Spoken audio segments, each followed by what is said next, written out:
Everybody. Um, You tired? am I? Yeah. Are you? I'm pretty tired. I got some good sleep too. When did you wake up this morning? I know you wake up early. Let me guess, 4:30? Earlier. 4? Earlier. 3:30? 3:45 is my alarm. Like 7, 8? Usually between 8 and 9. Why is that? Well, we have to leave my house by 6 to be able to drop my wife off at work on time. And then for me to do any exercise during the course of the day, I do much better in the morning than I would in the afternoon. So what time do you wake up? So it's usually doing something at the house. Either I run or I ride the Peloton or something. I have a hard time doing weights at 3:45. Yeah, I'm just not awake enough. I can do cardio. No, that's what you do. You do a nice little warm up and you just jump right into the weight. Yeah, I just can't get any quality out of that. The cardio I can do. At least at that hour, like when you're still like mostly asleep. So that's my workout time, and I'm in the shower by 5 o'clock ish, and then help pack lunches and get teeth brushed, and on the road by 6. How far do you live away? I live in Grosse Pointe. Oh my God.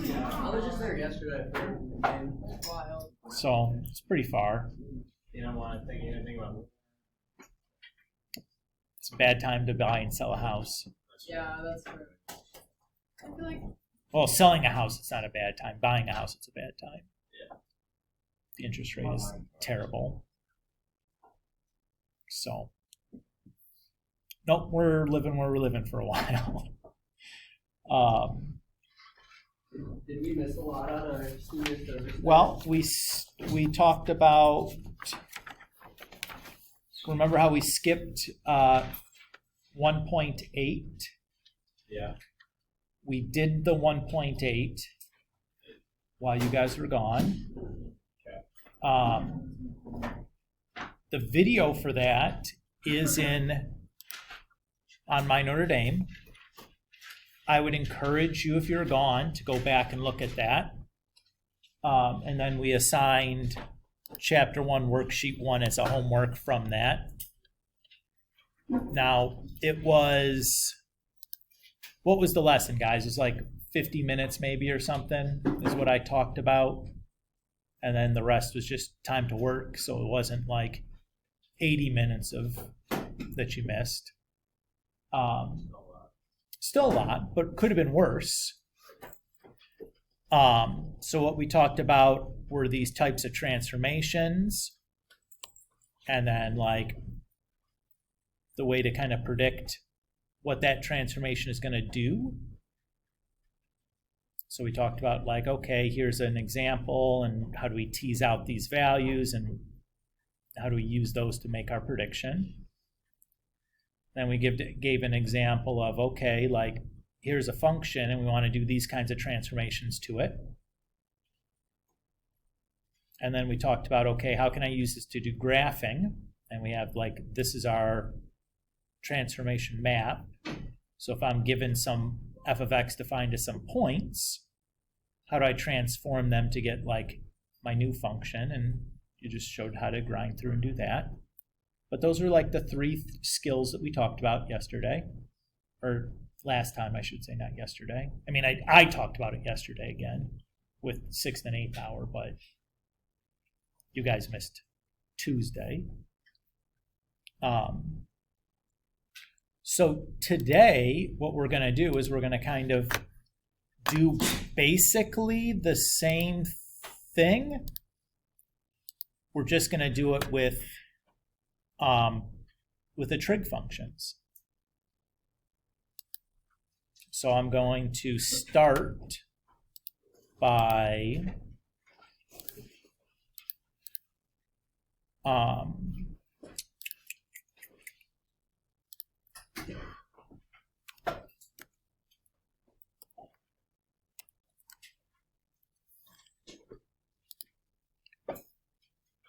going and plotting the unit circle. So if I want to graph the function for sine x, let's say,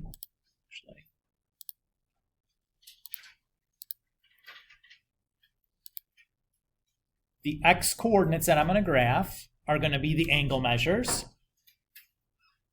And the y coordinate should be the sine of that angle measure.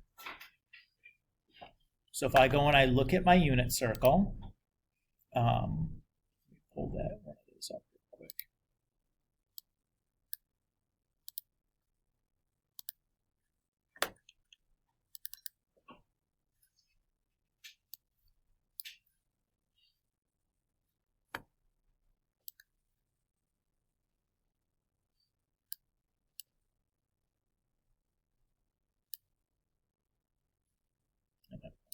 This.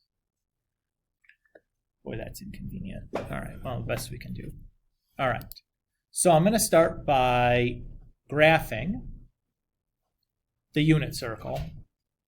So my x coordinate is going to be the angle measure, and I have a choice now. Should I be graphing with radians or degrees? The answer is going to be the one that you didn't want to hear. We're going to be using radians. Why? Because what is one full rotation around the unit circle in radians? 2 pi, right? How much is 2 pi as a decimal? 6 point something or another, right? Versus 360 in degrees. So I can either have like 6 tick marks or 360 tick marks. I'm going to take the 6 because it's going to make the graphing a little more convenient. Everybody's okay with that? Okay. So my first point is 0 for radians, and then sine of 0 is the y coordinate from the unit circle.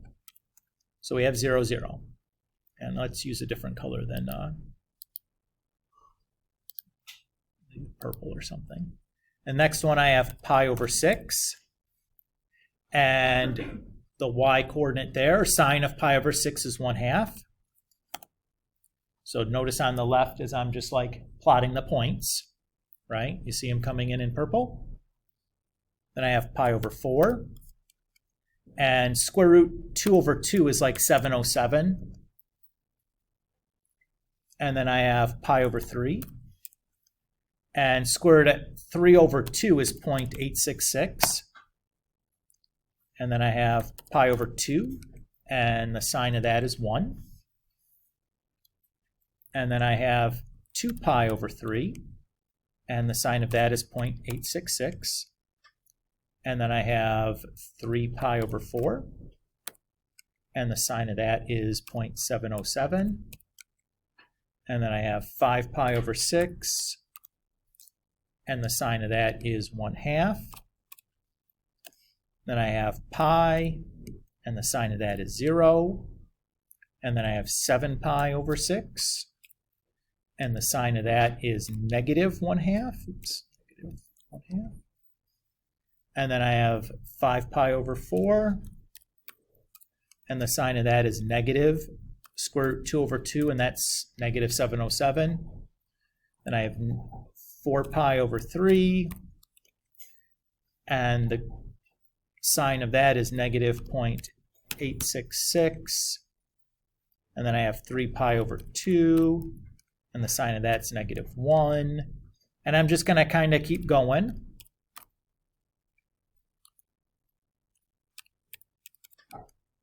Everybody's okay with kind of what's happening here? I'm just plotting this sine as a function.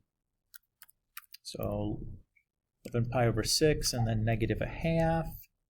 And then the last one, we're back to 2 pi and 0.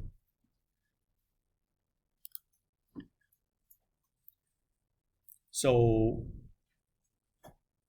everybody's okay with the shape that we're getting? Okay. What would happen if I started going around the unit circle one more time? Like if I went to like 13 pi over 6 and then 9 pi over 4,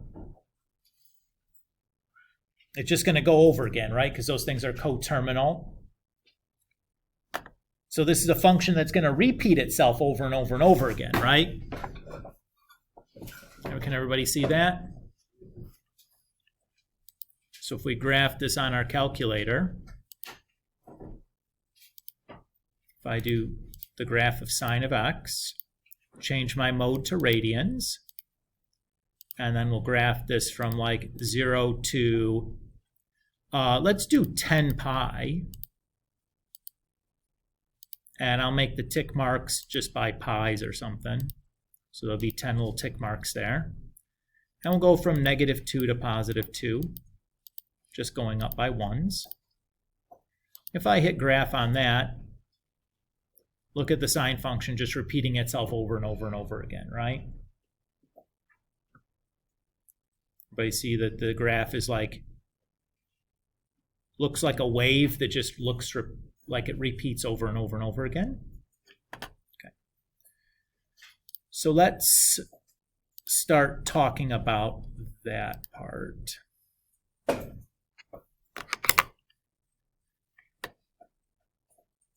Let's grab this thing here.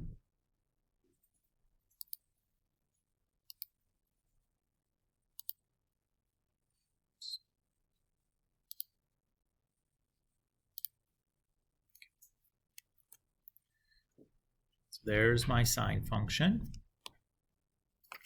that we graphed. So the parent function, the simplest version of this is, not surprisingly, y equals sine x, or f of x equals sine x. As we spent a lot of time last chapter, what is the domain for the sine function? What numbers can we do the sine of?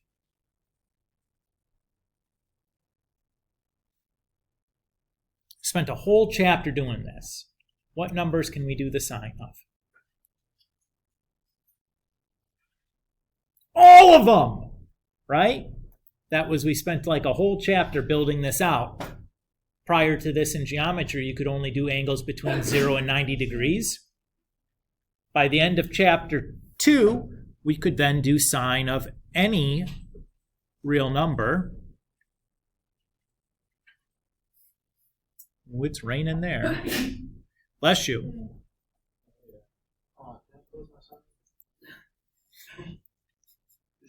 No. Want to go to the office? I mean, you have to go to the office to... Oh, God damn it. What's wrong? That's raining hard. What happened? Go to the office. They'll let you sign out to go check. Yeah. That'd be nice. I mean, that's it. That's it's a mess. The range, if I look at this, the smallest y coordinate happens here at -1. And the biggest y coordinate happens here, that's at +1. So my range goes from -1 to +1. Why am I using brackets there instead of parentheses? Not because it keeps going. Because there's actually a point here at pi/2 that has the y coordinate 1, right? That 1 is actually used by a point in the function. Same thing with the -1. Ava.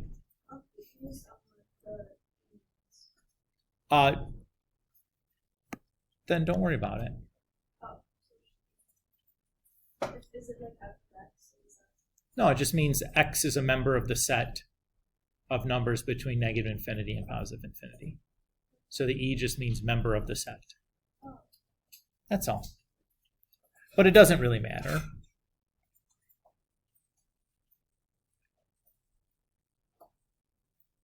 So the symmetry for the sine function, remember we talked about odd and even functions way back in chapter 1?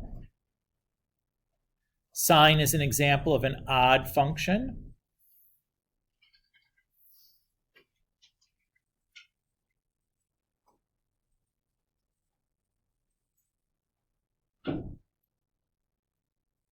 Our sine function is continuous everywhere. Now, these graphs that look like waves like this have 4 key features that we're often interested in, that often have a real-world application.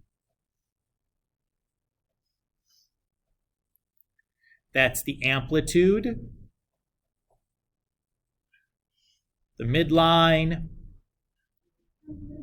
the period, and the frequency. I didn't even think about it. I should have given him my rain jacket to wear out to his car. It's getting so bad. He's sprinting. I hope his summer is over. I want his day to be terrible. You're just a mean dude. That would be so funny. All right. So let's talk about each of these things. So the midline is the imaginary line that like divides our graph in half. So I have an equal amount of graph above the midline and then below the midline. If we look at our picture here, the midline should just be the x-axis, right? That'll give me an equal amount of graph above and below.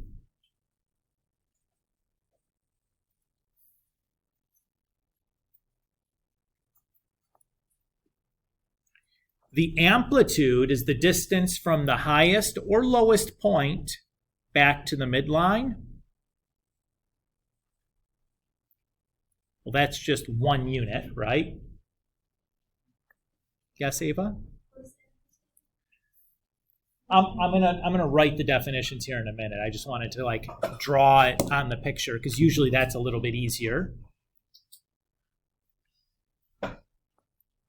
I'm going to write them all down, though, in a minute. The period is the horizontal length of the shortest non-repeating segment of the graph. Or, I'm sorry, the longest non-repeating segment of the graph. So that's going to go from 0 to 2 pi.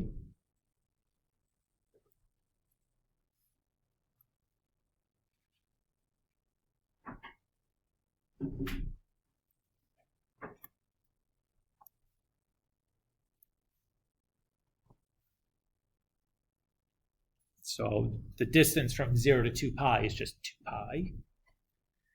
And then the frequency is like how much of the period do you get in 1 unit? Well, you get 1 over 2 pi of it.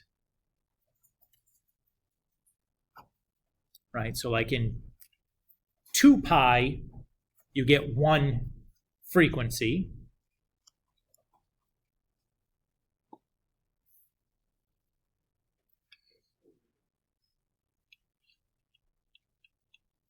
And Ava, as promised, here's the word descriptions for amplitude, midline, period, and frequency.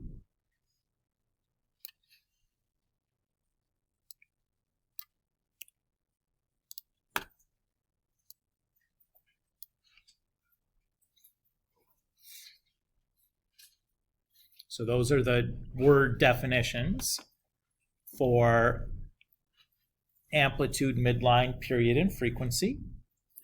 If you wanted to write those down as well.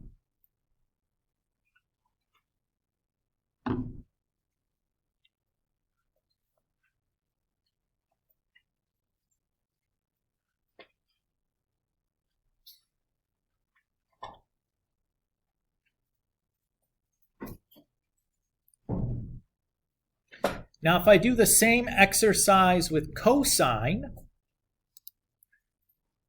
I can write out the same information that I did for sine. I'm just going to drop that in there rather than write it out. Was it open? It's like half. Oh my god. Glad you It's went crazy out. how it stops raining after I come in. You know what? Glad you did it though, right? That wasn't terrible. Wasn't terrible yet. Probably glad you went out though, right? I got a sucker out of it. You got a sucker. Seems like a win all the way around. No puddles, plus sucker. Sure. Shoes are wet. You know, all that stuff dries though. Your socks wet? Oh yeah.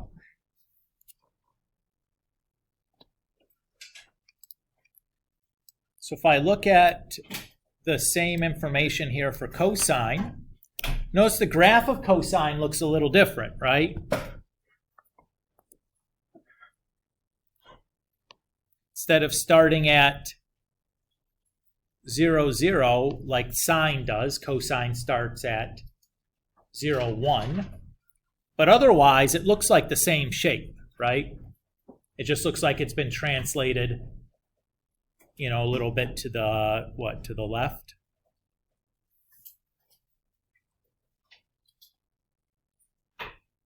But otherwise, everything else about this, about the sine function is the same, or the cosine function is the same as sine, except for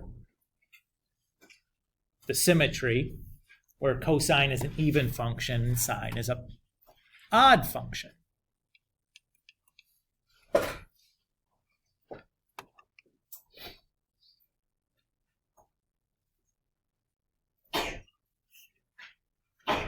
Bless you.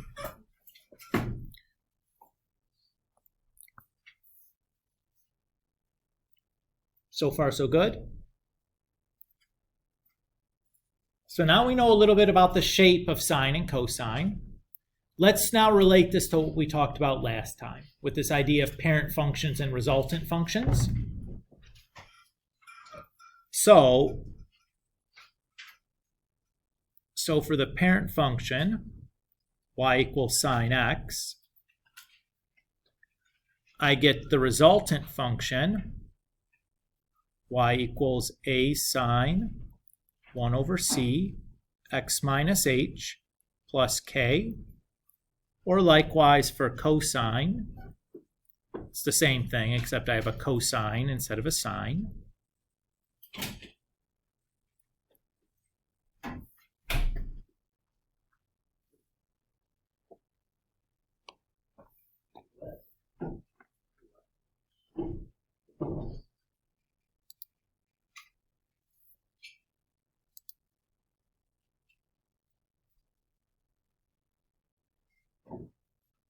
And guess what? These A, C, H, and K, we can use these to figure out what the, domain, range, amplitude, midline, period, frequency will be for the transformed version. So just by using those coefficients, we don't actually have to look at the graph. Let's write that information down.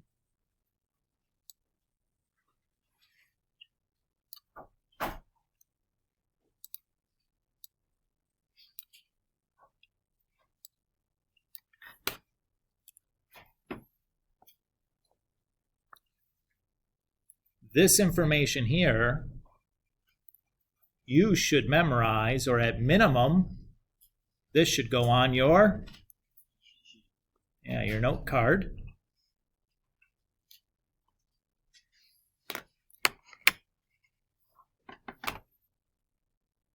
So I'll give you a minute to kind of write that.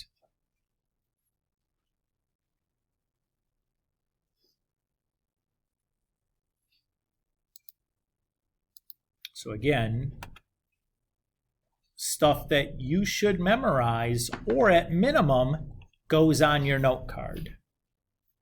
Notice again, to figure out the range or the amplitude or the period or the midline or the frequency, we need to be able to pull those values of A, C, H, and K out of our resultant function, just like we were doing last time, right? So again, that skill, that underlying skill we talked about last time about being able to get those numbers out of our function, And I talked about how that was kind of a foundational skill to almost everything we do in chapter 3. You're seeing here an example of like where that's coming in, right?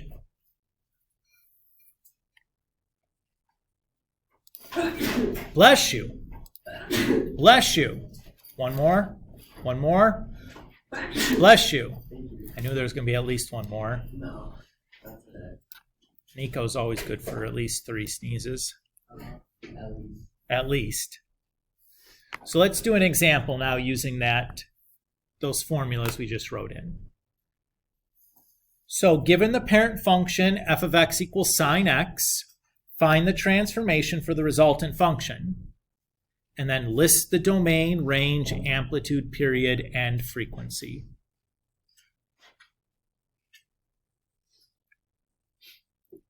So again, to do all of that, I need to take my function that I'm given and write it in this form so that I'm able to pull out the values for A, C, H, and K. Now, probably pretty easy on inspection to see that the A is going to be -4. The K is going to be just 1.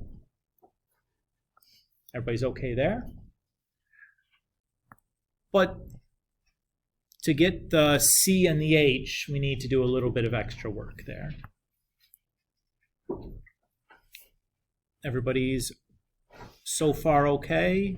Yeah. All right. So what I'm going to do is I'm going to think about 2x as really 2 times x minus 0. Why would I do that? Well, because now I can see that the h is clearly 0. Right? 2 times, or x minus 0 is still just x, so 2 times x minus 0 is still just 2x. Cool? Then what I'm going to do is I'm going to rewrite 2 so that it's a number under 1. So I know that if I do the reciprocal of a reciprocal, that's like doing nothing at all, right? So if I do the reciprocal of 2, that's like doing nothing at all. So my C then has to be 1/2.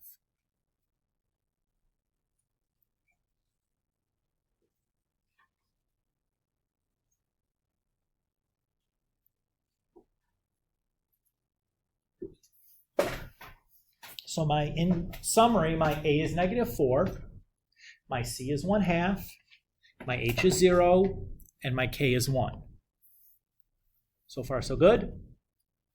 So if I want to write the transformation, I start with my C's, because C is positive. I have no reflection on the y-axis.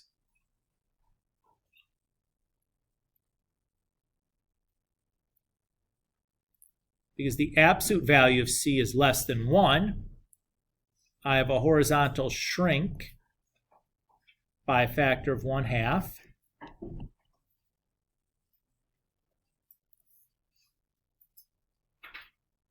Because my A is negative, I have a reflection on the x-axis.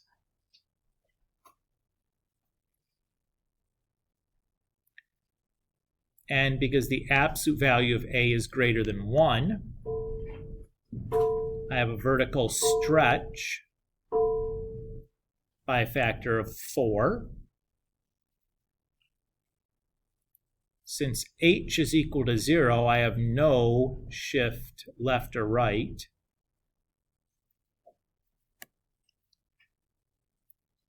And because K is 1, I have a shift up 1 unit.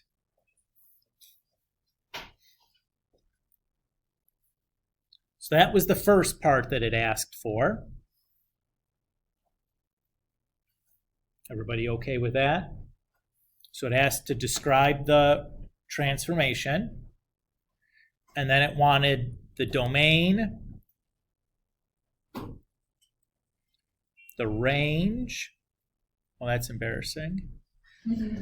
The amplitude, the center line, the period, and by center line, that's the same as the midline. I don't know why we changed vocab there. And then the frequency.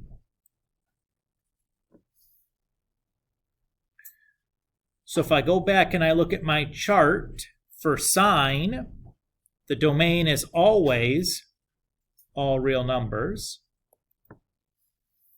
Well, that's convenient. If I go look at my range, the range is k minus the absolute value of a, comma, k plus the absolute value of a. So my k is 1. The absolute value of a is 4. So I have my range is -3 to +5. Is everybody okay with how I plug that in? The amplitude, if I go back and I look, that's just the absolute value of a. Well, my a was -4, so my amplitude is just +4. My midline is the equation y equals k. The k in this problem was 1. So my center line is y equals 1. Center line, midline mean the same thing. My period was 2 pi times the absolute value of c. So the c in my case was 1/2. So the absolute value of 1/2 is still 1/2. So 2 pi times 1/2 is just pi. And lastly, my frequency is 1/, the period. So in this case, that's going to be 1/pi. And that's it. Not so bad, right? We're just using some formulas. It was a lot of work, true, but how much of this stuff was just like I'm using a formula that I look up off my note card? Almost all of it was, right? You know, like the transformations that I described was something that would just go on the note card. The formulas defined all of those things that we just did, just something I'd write on my note card. The only part that's going to be not note cardable, or that there's not a formula for, is pulling those values of A, C, H, and K. That'll be the hardest part, typically. Nora, of course, yes. All right, let's do B, but let's maybe try to do it a little bit quicker, huh? All right. So, how would I write this so that it's in that resultant form? How do I write that function for B in that resultant form? Y equals 2 sine x. And then I'm going to like factor out a -1 from here. So I'm going to write it as 1/-1. And then I have x minus pi when I factored that out. And then I have nothing at the end, so I'll write +0. So my a is 2. My c is my h is pi, and my k is 0. And now I just proceed by doing the same thing. I describe the transformation in words. I'm going to skip that because there's just a lot of writing. But let's do the other ones. The domain. Well, that's easy. It's always all real numbers. I don't even have to think about that. The range is going to be k minus a, comma, k plus I should say, k minus the absolute value of a, and then k plus the absolute value of a. So that's negative 2 to 2. Then I had the amplitude. Well, that's easy. That's just the absolute value of a. The midline, well, that's just y equals k. The period, well, that's 2 pi times the absolute value of c.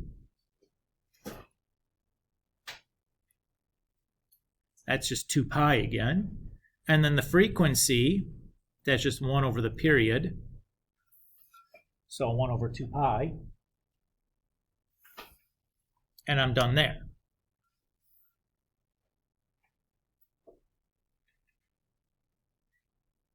It's okay.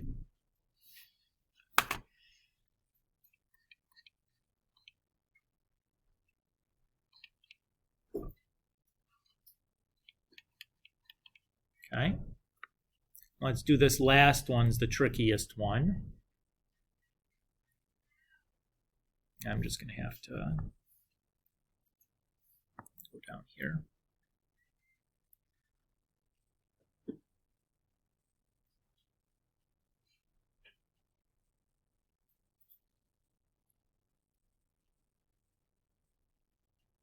Okay. So I need to rewrite this in that standard resultant form, right? Well, A is definitely 1 because there's nothing out front. And I'm going to have to factor out a 1/2 from inside that, right? So I take the 1/2 out so I can see the C is going to be 2. When I factor the 1/2 to the 3 pi, what does that change to? 6 pi, very good. Right, because dividing is what you're doing there. So 3 divided by 1/2 is the same as 3 times 2. And actually, I'll write that as plus negative 2 at the end. Oh boy, I changed from green to red at some point in there. That's crazy.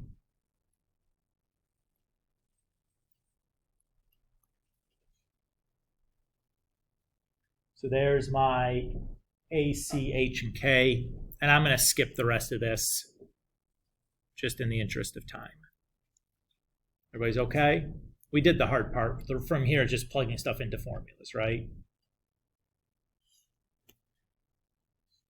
Which, again, you might need to practice, but should be really pretty doable.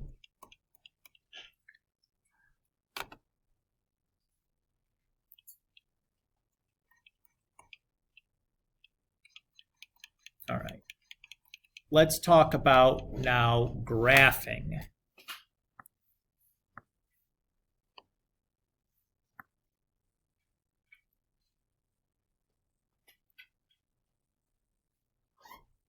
So we saw last time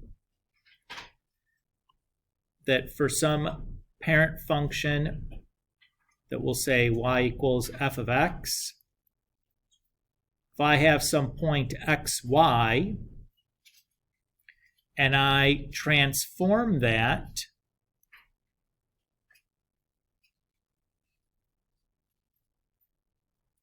into some new resultant function, a times f of 1 over c times x minus h plus k,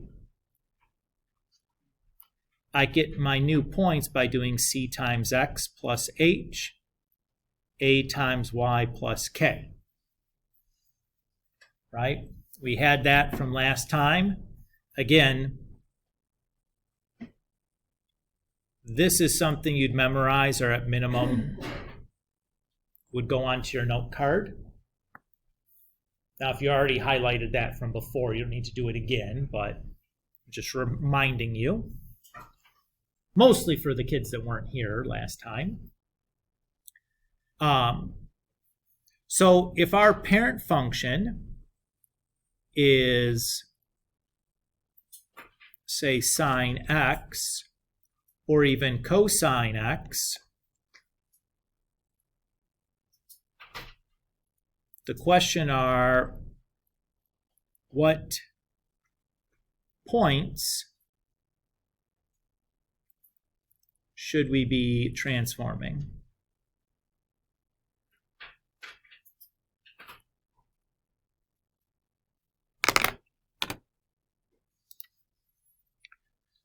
Well, if I go back to my sine function at the very beginning, let's go back and take a look at that.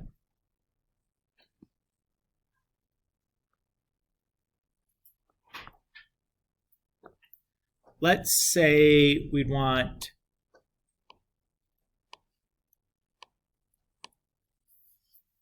the x-intercepts and the extremas.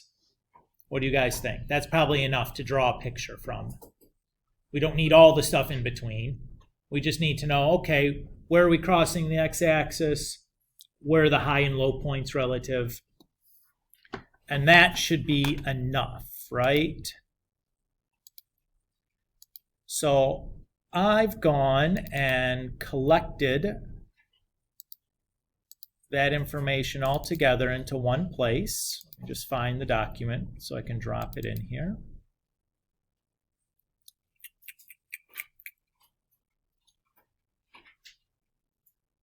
Why can't I find it? I know what I'll do.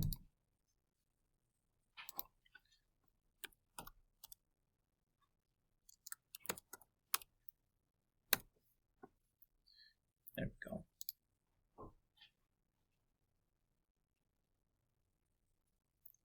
Except I wanted to open it in location. There we go. New page. Drop that in.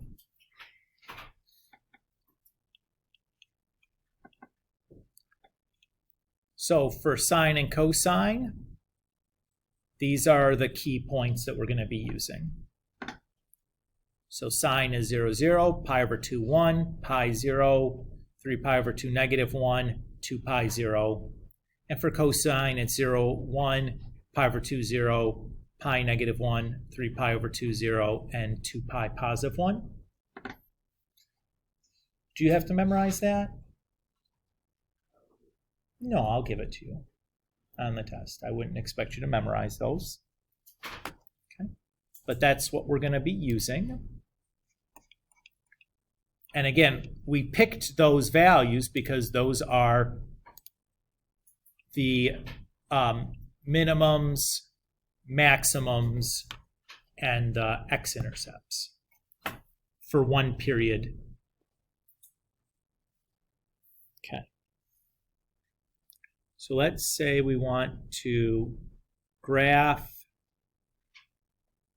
y equals 3 sine of x plus pi over 4 minus 1.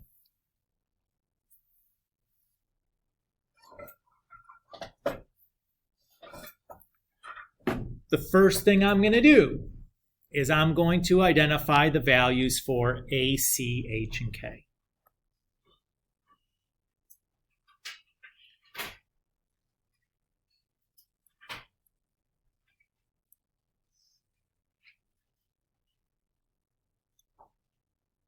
So if I do that,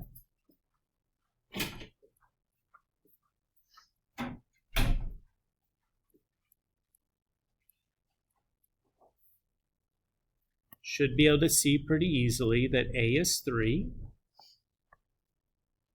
C is 1,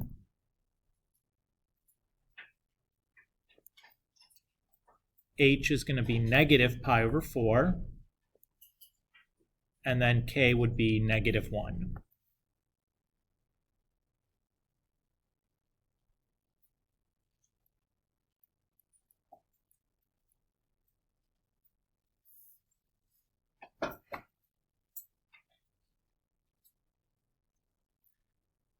So far, so good. So my parent function, my xy, is going to go to cx plus h, ay plus k, or in this case, that's going to be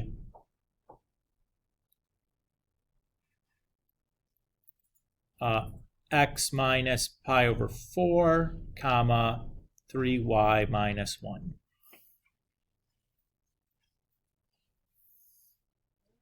Absolutely.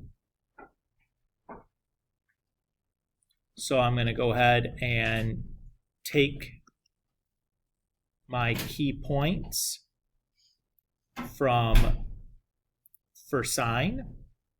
So where am I getting these?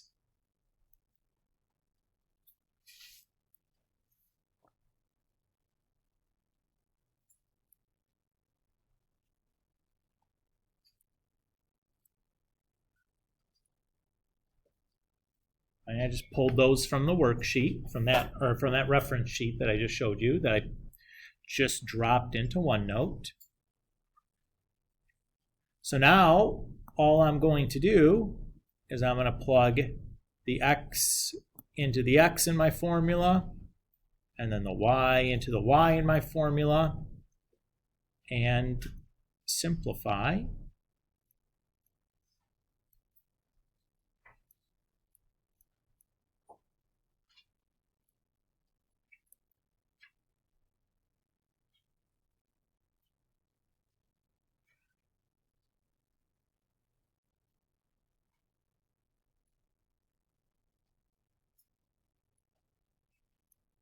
Oh no, how do I do pi over 2 minus pi over 4?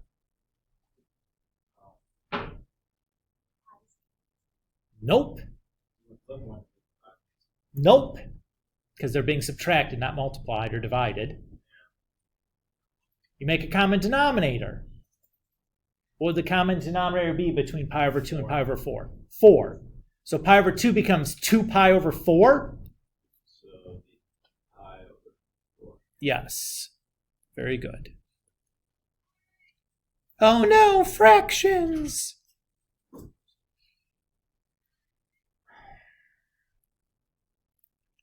Oh no, pi minus pi over 4. What's that?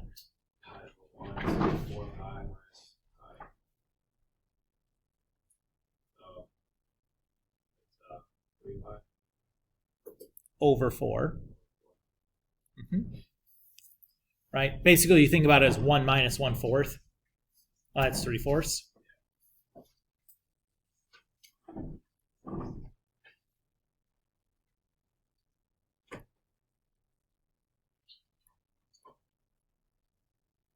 Oh no, 3 pi over 2 minus pi over 4.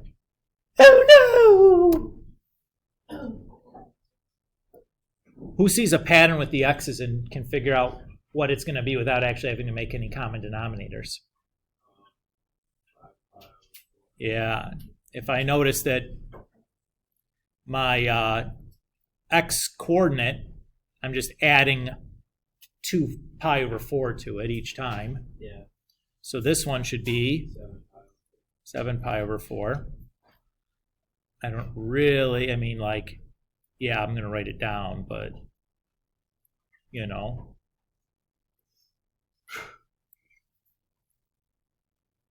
So those are my new points. How's that? What? 2 pi. Oh, yeah. 2 pi is Yeah, 8 yeah, over yeah. 4, and minus 1 is 7. Yep. Okay. So if I want to plot this then,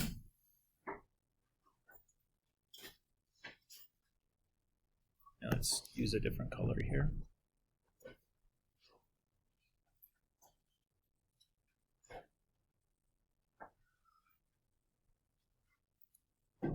I'm going to make each tick mark a quarter pi. So that's pi over 4, pi over negative pi over 2, and that's 1 pi. It's like 2 pi.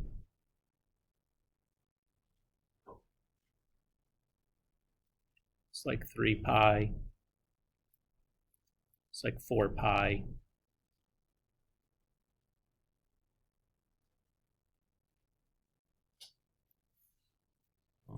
All right. So let's plot this then, that what we have. So I have negative pi over 4, negative 1. That would go here. Then I have positive pi over 4 and 2.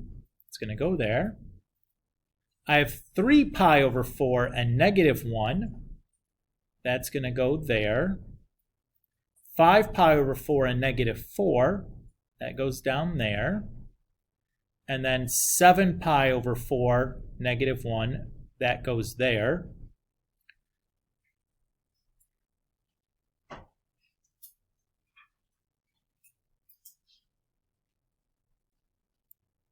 But what if I wanted to fill the entire space that I have here? Yes, Polly?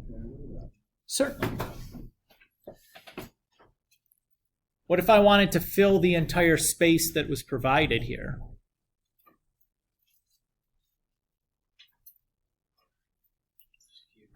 I'm just going to keep following the pattern. That's exactly right.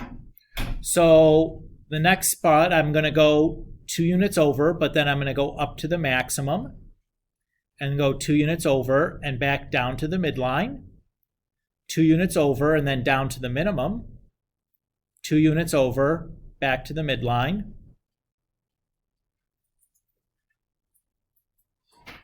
And I can just kind of, do that. And that looks pretty good. How's that feel to you guys? It's all right, right? Pretty simple, pretty systematic. The fractions can be a hassle sometimes, but it's a skill we should have seen a bunch of times.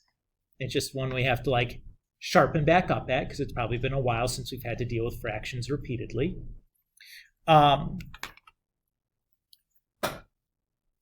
How would this change if it was a cosine function rather than a sine function?